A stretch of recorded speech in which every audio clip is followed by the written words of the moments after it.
kita pasti sudah biasa menggunakan Arduino IDE yang biasa kita download dari halaman ini. Okay.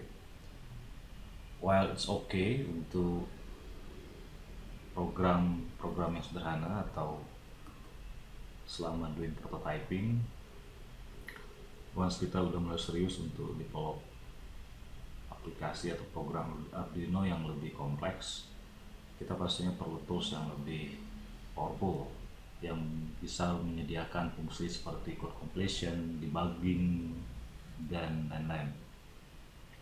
So, dalam kesempatan kali ini saya akan memperlihatkan bagaimana alternatif memprogram Arduino dengan bantuan tools lain selain Arduino IDE, yaitu menggunakan Visual Studio.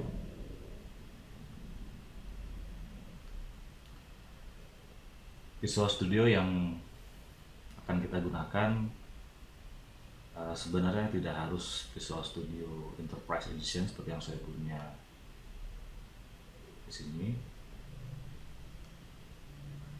Sebenarnya kalian bisa menggunakan Visual Studio versi Community atau Community Edition.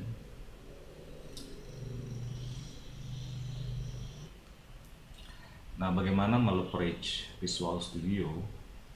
Dalam kasus ini saya menggunakan Visual Studio 2015 agar kita bisa gunakan untuk memprogram Arduino. Kita memerlukan suatu extension dari Visual Studio, suatu yang kita sebut Visual Studio Micro atau PS Micro. Nah, PS Micro bisa kita install langsung dari installer yang bisa kita download dari websitenya PS Micro, ya. Seperti yang saya perlihatkan di sini. Atau kita juga bisa menginstallnya melalui extensions. Jadi sekali lagi, untuk mengakses extensions ini saya buka tools, kemudian extensions. Nah, di sini kita bisa search ya, Arduino. Kita akan lihat di sini ada Arduino IDE for Visual Studio. Oke. Nah, tapi karena Arduino IDE for Visual Studio ini memerlukan Arduino software yang bisa kita download dari websitenya arduino.cc ini. Jadi ya, pertama kali yang harus kita install adalah Arduino software ini. Kebetulan saya sudah menginstall Arduino software versi terakhir, yaitu 1.6.7. Tapi bagi kalian yang belum install, bisa langsung download dari sini installernya.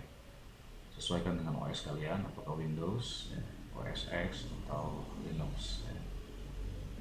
So, untuk memastikan, saya akan buka Arduino yang sudah ada di komputer saya.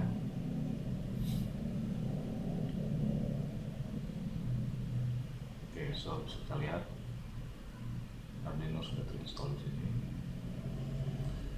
Oke, jadi saya bisa langsung melanjutkan ke instalasi Arduino IDE for Visual Studio. Oke, saya download di sini. Oke. Nah, kemungkinan akan muncul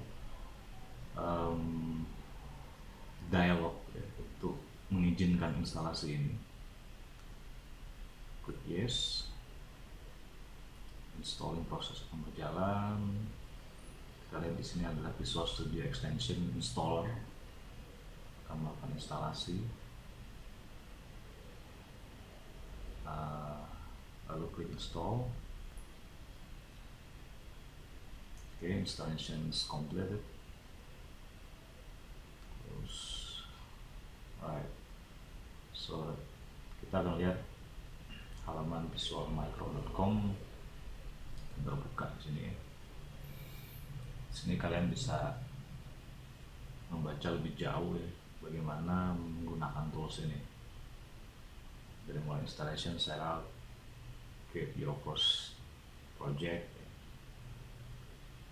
dan let's say melakukan debugging dan seterusnya. Oke, so kita kembali ke Visual Studio. Nah, di sini Visual Studio mengharuskan kita untuk merestart Visual Studio-nya aja tanpa harus merestart komputer. Kita restart now supaya extension yang barusan diinstal itu akan take effect dan diintegrasikan dengan Visual Studio.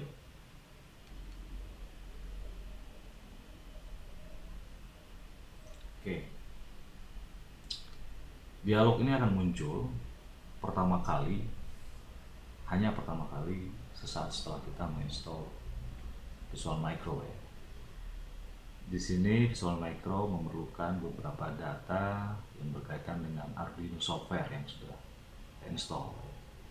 Sorry di sini kurang kelihatan karena tampaknya layar saya Retina display, jadi ada masalah dengan font di sini. Tapi kira-kira di sini bisa kita lihat enter the ID folder location. Jadi ini adalah lokasi dari Arduino software kita. Kita bisa copy paste path dari Arduino software yang sudah install. Bisa saya punya path di sini. Saya copy paste. Oke. Lalu data kedua yang harus kita isi adalah location atau path dari sketchbooks-nya Arduino ya. Sketchbook ini biasanya dimana kita menyimpan sketch kita, termasuk foldernya libraries. So biasanya kita akan set lokasinya di documents /Arduino ya, tapi nggak harus seperti ini ya. Silahkan sesuai dengan yang masing-masing. Terus copy di sini. Dan yang terakhir adalah kalau kita perlu mensupport additional boards, for example kita misalnya ingin develop program untuk ESP8266. Nah, this is our chance to input the URL dari board information-nya. Oke, karena saya akan banyak menggunakan IDE ini untuk mendevelop program buat ESP8266, maka this is my chance to input the URL dari board ESP8266. Oke, di sini kita lihat GitHub projects ya, yang memungkinkan kita mendevelop program untuk ESP8266 dengan menggunakan frameworknya Arduino. Nah, untuk mensupport board ESP8266 di dalam Arduino IDE, saya memerlukan board manager link-nya. Nah, di sini kita punya dua versi ya, stable dan staging version. Biasanya staging version berisi code-code terbaru yang masih dalam status development dan belum stable pastinya. Nah, di sini kita lihat versi terakhir adalah 2.1.0. Sementara untuk staging versionnya masih RC2. Jadi sepertinya stable version di sini lebih baru dibanding staging version. Jadi saya akan pilih stable version. So, saya select URL ini ya, yang berakhiran .json ini, lalu saya copy paste ke textbook ini, make sure nggak ada spasi. Nah, di sini juga sebenarnya Visual Micro menawarkan kita untuk mendownload dan menginstall IDE. IDE di sini maksudnya adalah Arduino software yang bisa kita download dari arduino.cc tadi. Nah, karena kebetulan kita sudah install di komputer ini, maka kita tidak perlu melakukan download lagi. Okay, so I think it's okay. Okay. Dengan menginstall Arduino IDE board Visual Studio atau Visual Micro ya, kita akan punya toolbar seperti ini. Nah, di sini kita bisa memilih di sini kita bisa memilih versi dari Arduino software yang sudah terinstall di emuler kita. Nah, di sini kita lihat beberapa board Arduino yang familiar ya, Arduino Uno, Mini, Nano, dan seterusnya. Nah, karena tadi saya juga menginstall support board untuk ESP8266, maka pilihan untuk board ESP8266 juga muncul di sini ya. Ya, misalnya di sini adalah generic ESP8266 module. Jadi kalau kalian nggak tahu board apa yang kalian pakai, ya it's safe to assume kita pakai generic modul dari ESP8266. Tapi misalnya let's say kalian pakai non MCU, kita bisa pilih ini, atau misalnya Spark Fun, ThinkDev, Vmos, dan seterusnya. Oke, so nextnya adalah bagaimana kita mulai actually coding Arduino dengan menggunakan Visual Studio. Oke, sebelum memulai programming, mari kita make sure bahwa board Arduino kita terdetect oleh komputer ini. So, saya akan mengkonekkan board Arduino ke komputer ini.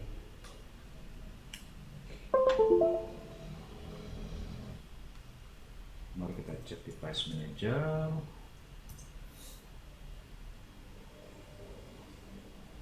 Di sini kita punya COM4.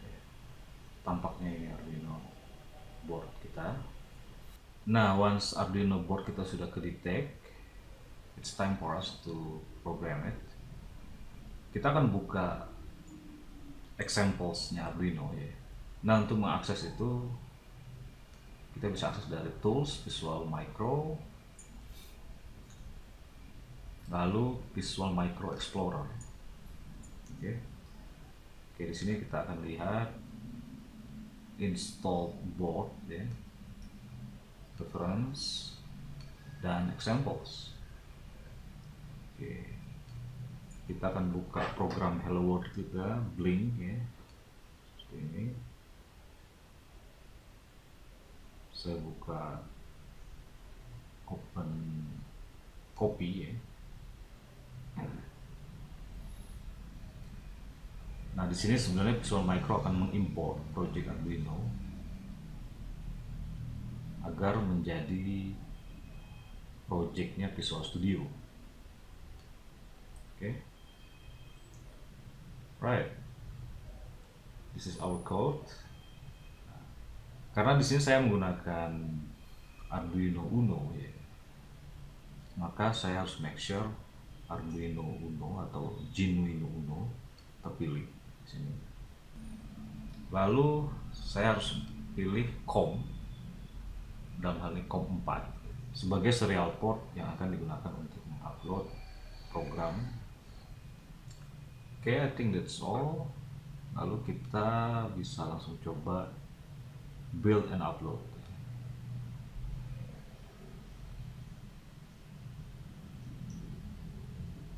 Oke, seperti kita lihat di output sini, compiling sedang dilakukan, uploading, and I think it's uploaded. Nah, by default Visual Studio akan men-set semacam breakpoint di sini, sehingga sebenarnya program kita akan berhenti ya di breakpoint ini. Oke, supaya program kita lanjut, make sure kita continue program kita dengan button ini, continue step. Oke, seperti kita lihat dia akan kembali ke breakpoint ini. Jadi untuk sekarang kita disable dulu ya breakpoint ini, atau kita delete sekalian supaya functionnya loop itu akan terus di-execute. Oke, sekarang saya akan beralih ke kamera untuk memperlihatkan apakah LED yang ada di pin 13 atau built-in LED ya, yang ada di board itu benar-benar blinking. Oke, seperti kita lihat di sini, ini adalah built-in LED ya. Oke, kita lihat dia blinking dengan interval 1 detik ya, sesuai dengan sketch kita. Oke. Right, so by now kita udah bisa menggunakan Visual Studio dengan bantuan Visual Micro untuk memprogram Arduino dan kita jalankan di board Arduino Uno. Oke, I think that's all for now. Selamat mencoba tutorial ini. Pastikan kalian meninggalkan komen di YouTube komen di bawah kalau kalian menghadapi isu-isu dalam mencoba tutorial ini. That's all for now and goodbye.